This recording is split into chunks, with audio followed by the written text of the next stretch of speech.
La historia que estás a punto de escuchar no comenzó con una gran misa, ni con un discurso desde el balcón papal. Comenzó con algo más simple, más silencioso. Una mañana ordinaria, en la ciudad eterna, Roma, 11:55 AM.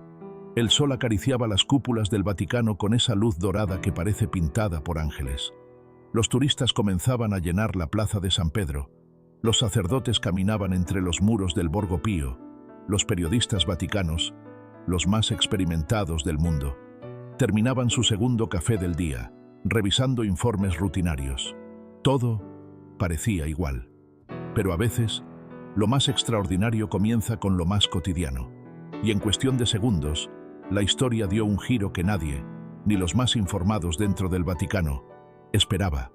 Una notificación, un solo mensaje, publicado por la oficina de prensa de la Santa Sede. Apenas una línea, ni una coma de más, sin introducción, sin contexto, sin título. Su Santidad el Papa León XIV ha nombrado a su eminencia Robert Cardenal Sara para un nuevo cargo creado dentro de la Santa Sede. Se proporcionará más información más adelante. Eso fue todo. No decía qué cargo, no decía para qué, no decía por qué. Solo decía Robert Cardenal Sara. En cuestión de segundos, el corazón informativo de la Iglesia empezó a latir con fuerza. Los teléfonos vibraron en redacciones de París, de Buenos Aires, de Nairobi, de Manila. Los correos electrónicos comenzaron a llegar en cadena. Las redes sociales estallaron. En X, Twitter, las menciones al Cardenal Sara se multiplicaron por 10.000 en menos de media hora. ¿Había sido un error? ¿Una filtración accidental? ¿Una maniobra política? ¿Un acto de reconciliación? Las teorías llovían, pero nadie sabía nada con certeza, excepto una cosa: ese nombre lo cambiaba todo. Para los fieles que habían seguido de cerca la historia eclesial de las últimas décadas, ese nombre no era solo una referencia clerical, era un símbolo, un faro para unos, una tormenta para otros, pero nunca indiferente. ¿Pero por qué ese nombre causó tal revuelo? Porque el Cardenal Sara no era una figura cualquiera, era y es uno de los hombres más intensamente espirituales de la Iglesia contemporánea. Un pastor africano que se había convertido en una voz profética, un defensor de la liturgia reverente, del silencio sagrado, del poder de la oración auténtica, pero también un hombre marginado. Bajo el pontificado anterior, había sido lentamente apartado, no expulsado, no castigado, pero olvidado, hasta ahora. Y eso es lo que hizo que esta única línea publicada por la oficina de prensa resonara como un trueno sobre los tejados vaticanos. No era solo un anuncio, era una campana de despertar. Y todos, los fieles, los críticos, los escépticos, los santos, se hacían la misma pregunta: ¿qué está pasando? A veces, Dios actúa en el silencio, y a veces, irrumpe sin previo aviso, como una frase, como un nombre, como un llamado. Y tú estás aquí, al comienzo de ese llamado. Si estás viendo este video ahora, te invitamos a quedarte con nosotros hasta el final. Lo que vas a descubrir no es solo la historia de un cardenal que regresa, es la historia de una iglesia que tal vez está despertando. Y créenos, no querrás perderte lo que viene. Haz clic en suscribirte si no lo has hecho. Activa la campanita. Y sobre todo, comparte este video con tu familia, tu grupo de oración, tu comunidad. Porque esto que comenzó como una mañana ordinaria en Roma, está a punto de convertirse en un terremoto espiritual. Los más veteranos se miraron sin hablar. Algunos pensaron en error, otros en provocación. Nadie, absolutamente nadie, sabía que ese nombre estaba por resurgir. Ni siquiera entre los cardenales más cercanos al Papa León XIV se había filtrado una sola pista. ¿Un error? ¿Un borrador? ¿Un movimiento no autorizado? Pero no, era real. El Papa había hablado, y el mundo católico lo escuchaba. Porque el Cardenal Sara no era un nombre cualquiera, era símbolo, era frontera, era reverencia y resistencia, para unos y para otros, división. Fue un niño pobre, pero un joven brillante. Fue un seminarista devoto y un sacerdote que se convirtió en obispo a los 34 años. Pero no era su carrera lo que impresionaba, era su alma.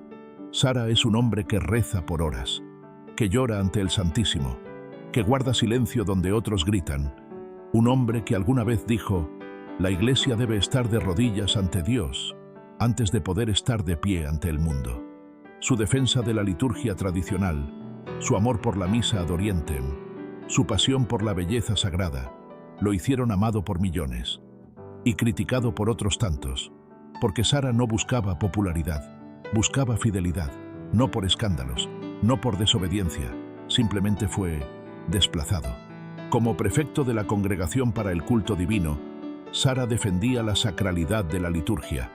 Sus enemigos lo tildaron de retrógrado, de obstáculo, de símbolo del pasado. Pero él nunca respondió con ira, respondió con oración, hasta que el silencio se volvió exilio, y el exilio, olvido, hasta ahora. Nadie, absolutamente nadie, anticipaba que daría un giro hacia el ala que muchos consideraban perdida. Y sin embargo, lo hizo. Extendió la mano, cruzó la frontera, y lo hizo no con discursos, sino con hechos, porque en secreto había escrito una carta, un sobre, un sello, una línea escrita a mano. Ven, te necesito, no para estar a mi lado, sino para ir delante de mí. Eso fue todo, no más. Y Sara entendió. Salió de Docker esa misma noche. No preguntó, no negoció, no dudó, porque el silencio no era nuevo para él. Y esta vez, el silencio anunciaba una misión. Fue en una pequeña iglesia escondida tras los muros del Vaticano, San Lorenzo in Piscibus, del siglo XI. Allí, sin cámaras, sin documentos, sin protocolo, solo dos hombres, dos corazones, una capilla, una Biblia, una cruz. Rezaron durante casi una hora, sin palabras. Después hablaron, 3 horas, y al amanecer, todo estaba decidido. Sara no volvería a su antiguo cargo. No sería un símbolo ceremonial, sería otra cosa. Era nuevo, dicasterio para el reavivamiento de la fe. No era un regreso al pasado, era una apuesta al futuro. Su misión era clara: reencender la fe católica en las zonas donde había sido apagada. Europa, América del Norte, regiones postcristianas. Y lo haría no como administrador, sino como misionero.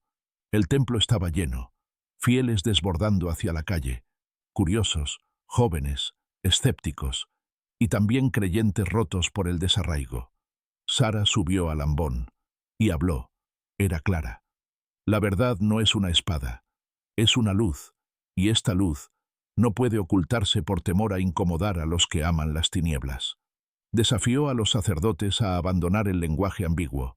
Desafió a los laicos a dejar de esperar confort. Y recordó que la fe no necesita ser renovada, necesita ser redescubierta. Y cuando terminó, no se fue. Se arrodilló con los ancianos, rió con los seminaristas, escuchó a los pobres. El Vaticano estaba observando, no uno de indiferencia, sino de contención. Un alto funcionario cerró su puerta con furia. Otro pidió informes. Algunos se reunían en secreto, pero nadie hablaba públicamente. Solo se murmuraba. ¿Por qué ahora? ¿Qué está planeando León? ¿Hasta dónde va esto? Porque todos entendían que esto no era una acción aislada. Era una estrategia.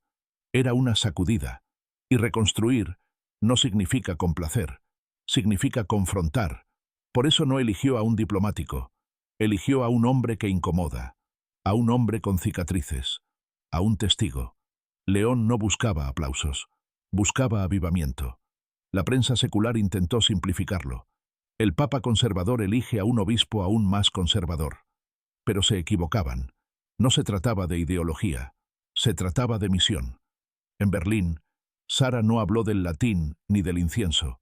Habló del vacío, de la tristeza espiritual, de una Europa próspera, pero desesperada. Y preguntó, con voz firme, ¿qué significa tu libertad si no sabes para qué fuiste creado? La plaza quedó en silencio. Y luego, estalló en aplausos. Una nueva sección en su sitio web, Dicasterio para el Reavivamiento de la Fe, sin logotipo, sin biografía, solo 3 palabras bajo el nombre de Sara: Fides, Veritas, Missio, fe, verdad, misión. Y con eso, todo quedó claro.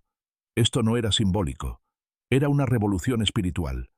Algunos obispos murmuraban en reuniones privadas, otros se mostraban abiertamente escépticos. ¿Por qué darle poder a un hombre considerado divisivo? ¿Está León intentando destruir décadas de apertura? Pero otros susurraban algo diferente. Quizá está viendo algo que nosotros no vemos. Porque lo cierto es que la Iglesia estaba en crisis, y lo que León estaba haciendo era responder, no con miedo, sino con fuego. En parroquias de Canadá, seminaristas estudiaban los discursos de Sara. En Italia, sacerdotes jóvenes reintroducían la adoración eucarística perpetua. En España, jóvenes rezaban el rosario con una pasión que no se veía desde hacía décadas. Algo se estaba moviendo, no en las oficinas, en los corazones, porque Sara no estaba solo predicando, estaba provocando hambre, hambre de Dios, hambre de sentido, hambre de fe. León, pastoral, sonriente, conciliador. Sara, firme, ascético, profético. Pero ambos comparten lo esencial, la pena por una iglesia tibia, el dolor por una fe confusa, la urgencia por un reencuentro con la verdad.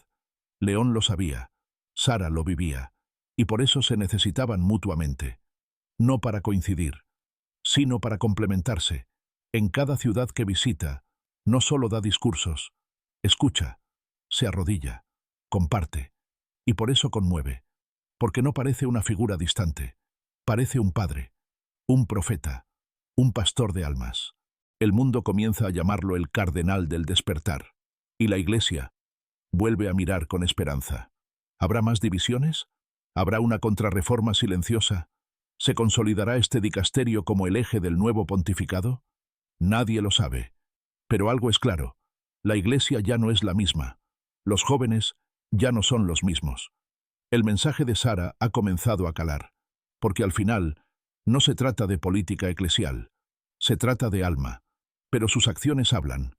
Eligió a Sara, le dio autoridad, lo envió a encender fuegos donde había cenizas. Y con eso, León está construyendo algo nuevo, no un movimiento, no un partido, sino una iglesia que despierta. Porque como dijo Sara en su homilía final en Madrid, no vine a recuperar tradiciones muertas, vine a proclamar que Cristo está vivo. La iglesia está en misión, y esta historia apenas comienza.